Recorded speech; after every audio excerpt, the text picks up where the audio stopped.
Hi everyone, my name is Tiffany. Welcome back, or welcome if you've never been here before. In this reading vlog, I will be reading the Crossfire series. Thanks to Cheyenne, that tall book girl, she reached out and organized this collaboration. I'm gonna link everybody down in the description. I was completely on board because I will be reading this for the first time, but I'm very familiar with how popular this series is, and I'm also really familiar with Sylvia Day's Steam. Okay, so the first book that we are starting with is Bared to You, and I've already made my way to the 5th chapter. I had to. It was the way that Ava was describing her visceral reaction to the hero that got my attention. Now, Ava is new to New York. She has just moved with her trauma-bonded bestie, Carrie. He really feels like family, and they seem to keep each other afloat within life. This book opens with her going to get her badge for her new job at an ad agency, and it is in the lobby where she has her first encounter, I will call it, with Gideon. And the way in which she describes the weight of his presence. If you've been here long enough, then you know. I'm itching to pull a quote, so I'm just gonna do it. I had to. I mean, not even 10 pages in, and Sylvia was hitting me with this. Ava says, as he stared back, he altered, as if a shield slid away from his eyes, revealing a scorching force of will that sucked the air from my lungs. The intense magnetism he exuded grew in strength, becoming a near tangible impression of vibrant and unrelenting power. Are you kidding me? This is a very bewitching and slow-mo moment between them. I mean, she describes the pull, the allure of him, to be akin to a rope around her waist that he is slowly freaking pulling. I can't. So I was hooked very quickly. Ava learns that the man that she met in the lobby is none other than Gideon Cross. He owns the building that she works in. And he has already been very frank and confronting with his desire for her. I love a millionaire or billionaire hero, an affluent hero that has the means to really track down his target, okay? Gideon has already showcased his ability to use his influence and resources to really make sure that all of her roads lead to him. And I love when characters are cornered into confronting their connection. Yet, what I'm enjoying about this is that Ava already seems well versed in this kind of coercion. Even though there's this immense draw towards him, she's not quickly giving in. Something happened to her in the past, which has led to her very helicopter of a parent mother to already be keeping intrusive tabs on her. So she's also very self-aware and knows that she doesn't just want some sort of like physical fling with Gideon. It's gonna have to be something more for it to be satiating for her. And she's already laid down her boundaries. I do not see him letting up in his pursuit of what he wants. And so the cat and mouse dynamic between them has already been set. I'm interested in seeing where this goes because the sexual chemistry and tension between them is almost volatile, and I think it's gonna take over what Ava's trying to stop from happening. So we shall see. We have 4 books to get through. My family's also coming in town, so the B-roll for this should be fun. And I'm planning on getting through some of the meat of this at work. So I'll just be back when I have more thoughts, and I'll see you soon.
know where to begin, okay, with the angst and the steam in this book.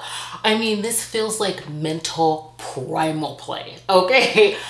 This is a couple that uses their bodies to communicate as opposed to their words. This steam is very revealing in terms of trauma and triggers. And I've already clocked Ava's pattern in running anytime she's triggered. I don't even think clocked is the word. I mean, it's glaring in this book. The steam between them, the connection is this all-consuming, feral need. It's like this ravenous carnal connection where everything is laid bare. This is a great title because they both have these sexual traumas, and we have yet to learn of Gideon's, although their first time together really does reveal his need to be in control and need to be dominant because he gets caught up in the moment and lets her take the lead. And his response to that sparks this chain reaction, okay, where Ava runs anytime she gets triggered to protect herself. He chases after her and they get caught up in the need to consume one another as opposed to getting down to the core of the issue. Round and round we go like a freaking maelstrom, and it's just, oh my God, the push and pull. I have freaking emotional whiplash. Also, this book really features, you know, some women in Gideon's life, I'll say. There are female characters that have their own agendas when it comes to Gideon Cross. He is the catch of Manhattan, okay? And that kicks up a lot of Ava's stuff in terms of wanting the confirmation that their connection is somehow different. Not at the core wanting to believe that she is the flavor of the week, and yet she really gets upset, or she really balks at any sort of sense of foul play, whether it's real or imagined. And Gideon is willing to compromise with her fears and her boundaries, but they don't communicate. It's more of him listening so that he can calculate an avenue around it. And it's just like the rub for her, because as she feels like she's laying herself bare to him, she has revealed her trauma to him. There are things that she isn't privy to in his life that she just wants to know, that she feels she should have access to. I mean, she has his focus, his body, in many respects, his influence. And yet, like, she just wants to get to the core. And somehow we just keep getting distracted by this all-consuming steam. I just cannot, like, oh, it's a lot. I also like how Gideon and Ava's relationship is really placed juxtaposed to her relationship with her best friend, who she has a shorthand with in terms of like her trauma and her triggers and emotionally. It is felt on the page that they've spent time with each other and understand one another's patterns. Gideon and her do not have that shorthand. And so it is just this push and pull between them. Oh my gosh. I just feel exhausted in the most like deliciously toxic way. I really hope as I go through the course of this series that some of the same tools are not being repeated, because I can see myself growing weary, okay? But as of now, I'm thoroughly enjoying it still. I just really hope that they can lasso it breaking in when it comes down to getting to the causes and conditions of like what sparks them both off. And Ava's not really in a place, or she hasn't demonstrated the ability to give Gideon the same compromise that she needs from him. Although she was very clear from the very beginning that she is high maintenance and jealous, and he's definitely being accommodating with that. It is a lot up in here, okay? So I'm gonna try to finish this. I'll probably come back to you once I've started the next book, because I just like, I need to see how this ends. I need to see like where this is going. I just, the merry-go-round is giving me whiplash. It really is. And yet I can't stop reading it. So I will be back with more thoughts. My brothers are in town, so that should be fun. But anyway, I'll be back.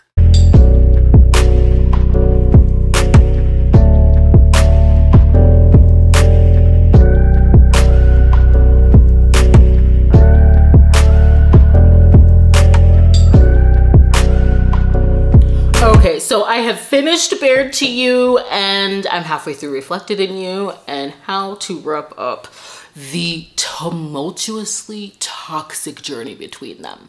It's toxic because of the intensity of their connection. I mean, all Ava needs to do is step into a conclusion, okay? There's no need for the leap when it comes to her.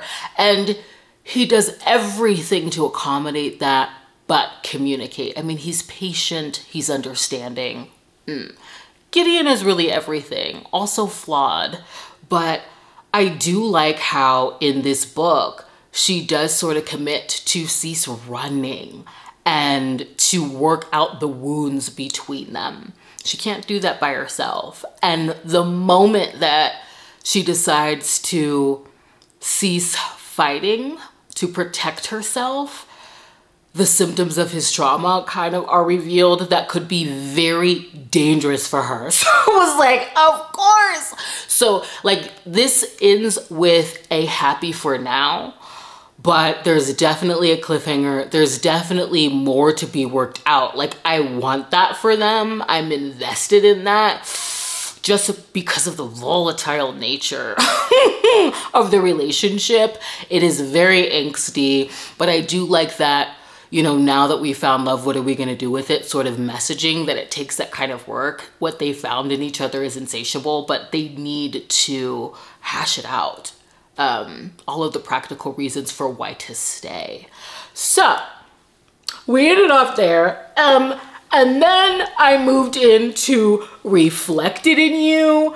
And for me, it was interesting to have one of Ava's exes come into the picture, that sort of skeleton or really just like mirage of the woman that she once was and how she used to self-soothe who she was before she met Gideon, being manifested in this, you know, rock star ex. And I enjoyed that because the last book, we had a lot of women that were from Gideon's past trying to enter the chat. In here, the shoe's on Ava's foot, and this gave me what I needed, which was her to be confronted with how her behavior can be hurtful to him. I think she knew that sort of intellectually. I mean, this is all through her perspective, but I feel like she finally got the sting of that. And, you know, something happens with the ex. She sort of places herself, I want to say, in a position for it to happen. She makes a decision that Gideon witnesses.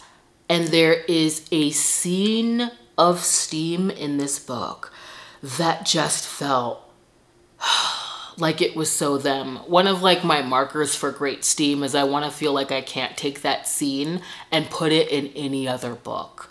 And this is really a couple that works out their issues by using their bodies. Edging is used as a form of punishment and a way to coerce the core of the issue, a way to administer communication. And it's, the steam is just so well written in this. It's emotional, it's heady, it's ravenous, it's feral, it's angry.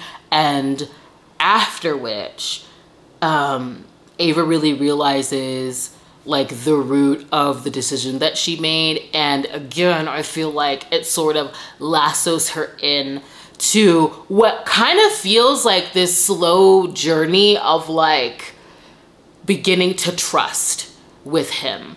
I am thoroughly enjoying this book. I think some things are coming out in terms of like her familial issues with her mother. There's time spent with Carrie, and there's the tit for tat between them with a different hint to it, being that, you know, she's really in the doghouse, so to speak.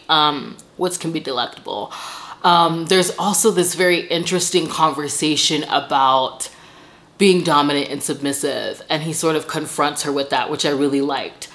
with her being submissive and like their connection and her need, her physiological need for him. I really liked that, how she kind of bucks, because she is submissive, but she's also a brat. He is definitely a brat tamer up in this. And so I'm just interested in seeing, like, because we're spending time on her best friend and on her mother, and even like her father, you know, like the families are entering the chat. I want to see not only how they grow as a couple, how these other characters grow. Like, what is it going to take to foster that? I know, okay, there's some more drama in the mix. And so I'm just interested in seeing that. Also, I feel like this book makes it painfully aware that Ava can be self-aware, but that doesn't really yield her anything unless there's action to back it up. I'm gonna need to see some therapy sessions, okay? I mean, she loves to recommend therapy to everybody, talk about how she loved her therapist. I'm gonna need some sessions, okay? So there can be some changes in the way in which they interact with each other. I don't know what it's gonna take for Gideon to reveal his trauma, although I know the nature of it. And the sort of sacrifices he's making with the relationship to heal for her and for them. Like, I want to know what it is. And I don't know what it's going to take to reveal that. I don't know what it's going to take for her mother to stop siphoning every piece of privacy from her. Like, there's a lot of like moving parts, but I'm thoroughly enjoying this book, okay? So, I guess I'll just be back once I've wrapped it up. I'll be sure to do that before I start the next book. See you soon.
Okay, so I was not expecting the turn that this book takes.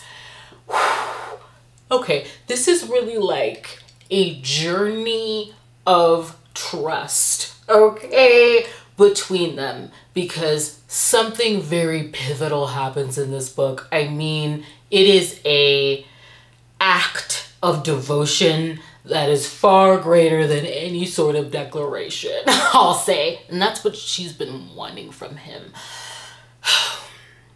Yet, I do like how there is a sort of plot of vengeance, I'll say. And during that, if it's even possible, you know, Gideon really has to strip away even more from her. And through that process, she has to trust him on very minimal intel, okay? And I like that she's the kind of heroine that balks, like, give me something. She's not really able to just hang on that, and so she's very active. She's got to go ferret out her own damn clues. She's not able to just trust him on his minimal words. And so I'm hoping, after how this ended, that now we can have some growth in terms of trusting the man that she is utterly in love with. I mean, these two are just meant to be together.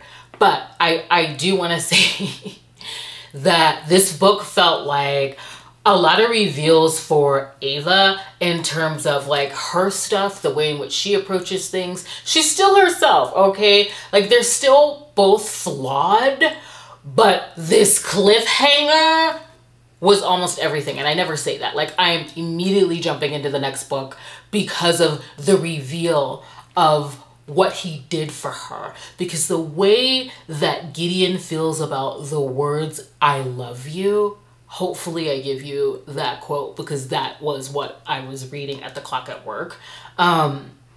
It makes sense in terms of his trauma and how "I love you" is just meaningless to him because of its overuse, because it doesn't encapsulate how he really feels about her. And so for him to like carry this whole thing out the way that he did, I cannot say what because it's a major spoiler.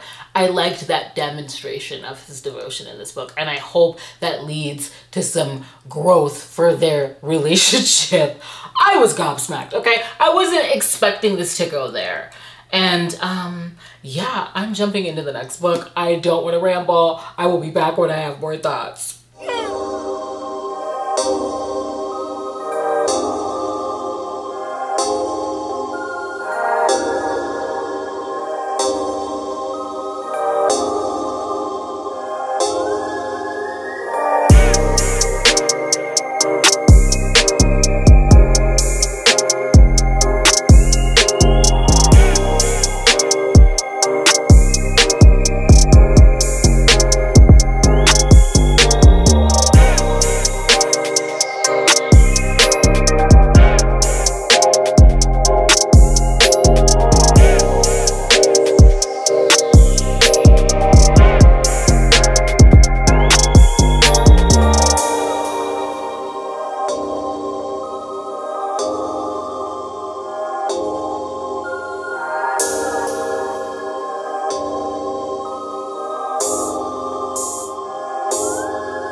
Full disclosure, I am coming to you after having read the entirety of Entwined with you. I meant to check in as I went along, but you know, here we are. There are things that I really enjoyed within this book because of what I was waiting to see. However, there were also elements that made me just feel like it was lackluster. So let's get into it. This was really a book of reconciliation. A major chunk of this book is that in the beginning, because of the events in the last book, they have to pretend that they aren't in a relationship. And I think that led to it feeling like the moments between them were fleeting, and it did lead to some growth for them as a couple.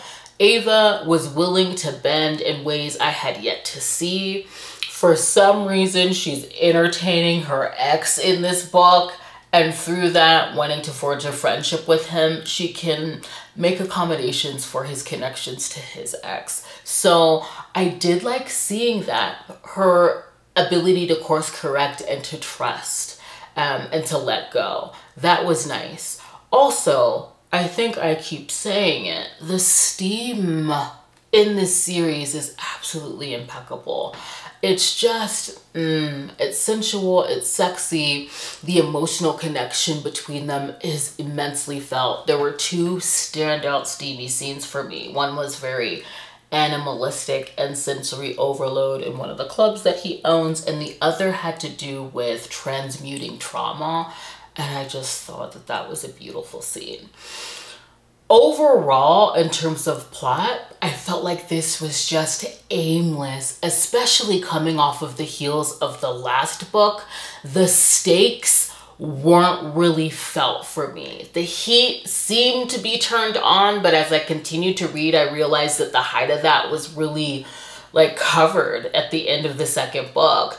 I didn't really feel any risk to their union. There were also storylines that were kind of brought in that didn't really culminate into much. Although I know that this ended on a cliffhanger. There's this reporter that's gunning for Gideon because of the way that he treated her. And the reveal that comes out on that wasn't anything that I thought Gideon couldn't handle or anything that I thought was gonna break them up. I got the HEA moment that I wanted from them. I got some of the growth moments that I wanted to see and some healing for Gideon. They have such a vibrant connection. So although it's tumultuous and very toxic, it's all consuming and it need to be seen. It's codependent. And like, I like that element between them. But the external conflicts in this book really didn't interest me at all. You know, we're still dealing with the ongoing issues with her and her mother, her best friend Carrie, although I believe his storyline is going to lead to great healing and I want that for him. I'm not really interested in the nature of that story. And this also felt like it just ended out of nowhere. Again, I realize it's a cliffhanger, but what was being set up for the next book? You know, Brett, her ex, possibly being used as a means for more angst. Not really interested in reading that. And I'm pretty much like good. I've been binging this couple in this series and I need to get into something else. I have like a sneaky suspicion that the next book and this one probably should be one book, and I don't find myself being interested in reading anything that's been set up, okay? The stakes don't seem very high for me. I apologize, my camera died. But yes, I think I'm gonna jump off the merry-go-round here because I got the HEA that I wanted. I got the growth moments that I wanted. I might be compelled to pick up Captivated by You when everybody else posts their vlog, but I realized I haven't rated the books. So definitely Bared to You was a 4-star read for me. The second, Reflected in You, was also 4 stars. And this third one, I'm gonna rate it a 3. Like I said, I got the growth moments that I wanted, the steam, yes. However, I do think some pages could have been put towards plot and maybe, you know, bringing in whatever's gonna happen in Captivated by You. So that's where I'm leaving this off. I hope this wasn't too chaotic in the end, my camera dying and all. I want to thank you for joining me today. Please consider subscribing and sticking around, and I will see you in the next one. Oh, and I cannot wait to watch everybody's vlogs, so go check them out. Bye.